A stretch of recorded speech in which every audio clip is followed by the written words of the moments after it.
This is Optimal Living Daily, episode 2351, No Light Can Be Hidden, by Angelina Lee of exploringplanb.com.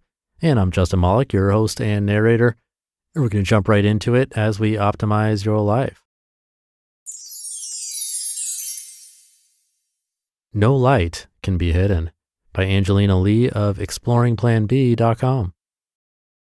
Just before 1 p.m. yesterday, the power went out at our house. My little love came downstairs to say that her teacher had just shared a long note in her virtual class and that she wasn't able to access it. I promptly sent a message to another parent asking her to send a picture of the note from her daughter's screen, but I was surprised to learn that she had no electricity either. Within a few minutes, we realized that the power outage had affected the entire island. Little did we know that we would be without power for almost 12 more hours. We made the most of the afternoon and evening. We sat outside to take advantage of the gentle breeze that blew, and we enjoyed much more conversation than usual. When night fell, we still had no indication as to how long it would take for the power to be restored, and so we lit our candles and prepared for a long, dark night. The night was serene. As I looked out the windows, I could see flickering lights in the neighboring homes. The stars were more visible in the dark night sky. I even caught sight of tiny red and green lights from a nearby drone. It was so dark that even the smallest light could be seen from far away. No light could be hidden. After some time, we finally conceded that we could no longer wait up for the power to come back, and so we decided to settle into the stillness and try to fall asleep. My littlest love, with a fresh wave of excitement, asked if she could blow out the candle that was in our room. She asked her daddy to stand next to her as she blew it out, anticipating that with one strong breath, the room would become pitch black. The moment the air escaped her little lips and extinguished the flame, I was surprised. The room was not as dark as I had thought it would be. I glanced around and noticed a soft glow. It gently lit the room just enough so that we could see. I looked out the window and saw the source of light. Out in the distance, across a little river and an entire neighborhood away, stood a tall apartment building.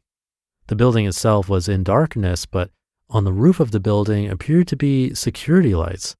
I don't think that I had ever noticed those lights before.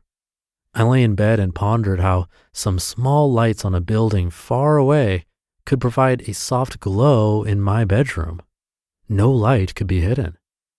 I was immediately reminded of a conversation that I had with a very close friend earlier that day. As we chatted, my friend revealed to me that she had struggled with self-doubt and that although she knew that she was already doing so much to share her knowledge and experience with her clients, she always managed to feel like she was less than enough when she compared herself to others around her. I know how she feels. I think if we're truly honest, many of us do. I reminded my friend that the work she was doing was powerful. It was necessary, and that the way that she shows up is enough. I know this because the way that she shows up in her own life has inspired the way that I show up in mine. Her light may not be the biggest or brightest of them all, but it lights up her surroundings, and even if she doesn't feel it or see it, her light cannot be hidden. I again thought about the lights on that building in the distance. I'm sure that there were many other bigger, brighter lights out there, but it didn't matter to me. Those little lights didn't need to be bigger, brighter, or even closer in order to illuminate my surroundings.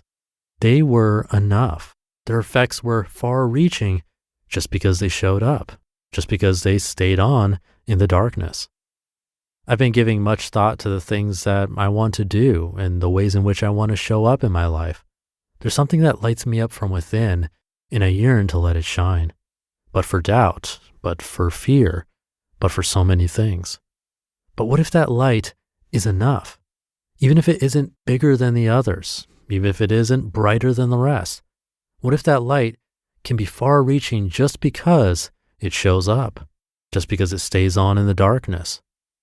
Many of us have that little light, that little or big something that we yearn to try or to learn or to do or to say or to have, but for doubt, but for fear, but for so many things. But what if that light is enough, even if it isn't bigger than the others, even if it isn't brighter than the rest? What if we believe that even if we can't see it or feel it, that we are enough, that our showing up matters, and that we need not compare our light to any others around us? What if we believe that in a world where people are constantly preparing for a long, dark night, we could show up and shine in our own little way and illuminate our surroundings? What if we truly believed that no light can be hidden? You just listened to the post titled, "No Light Can Be Hidden" by Angelina Lee of exploringplanb.com. And thank you to Angelina. I feel like this post was like art. I don't want to touch it too much, so I'm going to keep this one short. Have a great rest of your day, and I'll catch you tomorrow for the Friday show, where your optimal life awaits.